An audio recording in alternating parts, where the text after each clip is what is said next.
Quelle opportunité pour les créateurs de contenu à l'époque du Metaverse et du Web3 ? Nous avons interrogé Stéphane Boucris, expert dans le domaine. Aujourd'hui, c'est quoi leur rôle à jouer, ces créateurs de contenu, pour aller vers ce monde Metaverse, enfin ce monde du Web3, quoi, cet écosystème ? Creators Economy, on appelle ça. C'est l'économie des créateurs. Bah, c'est vrai que c'est un monde de créateurs. C'est-à-dire que les gens qui créent une monnaie, qui créent une œuvre d'art, qui créent un Metaverse, ce sont des créatifs. Et il y a aussi les métiers auxquels on pense moins. Nous, on travaille sur les projets Metaverse pour nos clients grands groupes avec des copywriters et des storytellers. Il y en a un qui est brillantissime, avec qui on travaille régulièrement. Il y a quelques années, il écrivait les sketchs et les spectacles des plus grands comiques. Alors, je ne citerai pas de nom pour pas que vous l'identifiez, mais il écrivait les spectacles des plus grands comiques. Et depuis un an et demi, il est devenu storyteller et copywriter orienté NFT.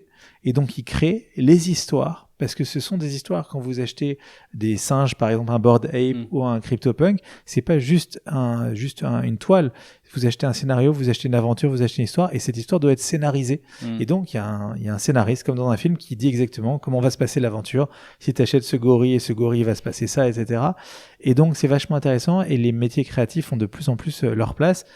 Et je pense que tes auditeurs le savent, mais c'est toujours bon de le rappeler, cette économie finalement des NFT est incroyable parce qu'elle permet à des artistes, à des créatifs de toucher à vie sur toutes leurs œuvres, quel que soit le prix de la revente. Et par exemple, je dis une bêtise, mais Madonna, sa plus grande hantise, c'est que ses billets soient achetés dans l'heure qui viennent et que les billets soient vendus x10, x100, x1000 et qu'elle ne touche rien.